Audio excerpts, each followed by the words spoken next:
প্রিয় সহযোদ্ধা, আপনারা জানেন আমাদের দীর্ঘ লড়াইয়ের পরে আজকে আমরা এই বাংলাদেশে এসেছি। আমাদের এই লড়াইয়ের পিছনে আমাদের শহীদের রক্ত এবং আহতদের যে আত্মত্যাগ, সেটার পরে হচ্ছে বর্তমান বাংলাদেশ। ওয়ালটন আবারও মিলিনিয়ার অফারে ওয়ালটন ফ্রিজ কিনে আপনিও হয়ে যেতে পারেন মিলিয়নিয়ার। এই বাংলাদেশে কি কথা বলতে কোনো আর ভয় লাগে? প্রশ্ন করতে কোনো ভয় লাগে? আমরা কি এখন ক্ষমতাকে প্রশ্ন করতে পারি? আমরা কি এখন জনতা ক্ষমতাবান হয়েছে কিনা?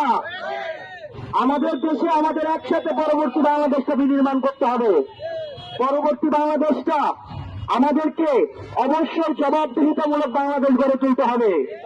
সেই বাংলাদেশে ইউনো এবং ওসিডিআর নির্বাচন হবে না, যে বাংলাদেশে আর মিডনাইট ইলেকশন হবে না, যে বাংলাদেশে আমিডামি ইলেকশন হবে না, সেই বাংলাদেশে ইসলাম যারা চর্চা করে তাদেরকে আর নির্যাতন করা হবে না, যেই বাংলাদেশ হবে সাম্প্রদায়িক সম্প্রীতির বাংলাদেশ, যে বাংলাদেশে একসাথে দুইবারের বেশি প্রধানমন্ত্রী হতে পারবে না, যে বাংলাদেশে কেউ একচ্ছত্র ক্ষমতার অধিকারী হতে পারবে না, জনগণের থেকে রাষ্ট্র ব্যবস্থায় আর কেউ বেশি ক্ষমতাবান হবে না। প্রিয় চট্টগ্রামবাসী, এই বাংলাদেশ বিনির্মাণে আমরা আপনাদের সহযোগিতা চাই। আমরা যদি কোনো ভুল করি, আপনারা আমাদের এই ভুল সংশোধন করে দিবেন।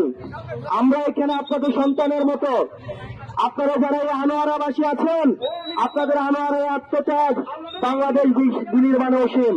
কর্মসংস্থানে আনোয়ারা অনেক বছর ধরে কাজ করে যাচ্ছে। আমরা কথা দিতে চাই, আইনশৃঙ্খলার নেতৃত্বে পরবর্তীতে আমরা একটা বৈষম্যহীন বাংলাদেশ আমরা গড়ে তুলব, সেই বাংলাদেশে জনতাই হবে ক্ষমতার উৎস। আপনারা ভালো থাকবেন, সুস্থ থাকবেন। আপনাদের সাথে আবার লড়াই সংগ্রামে দেখা হবে, একটা সুখী সমৃদ্ধ বাংলাদেশে দেখা হবে। আসসালামু আলাইকুম ওয়া রাহমাতুল্লাহি ওয়া বারাকাতুহু।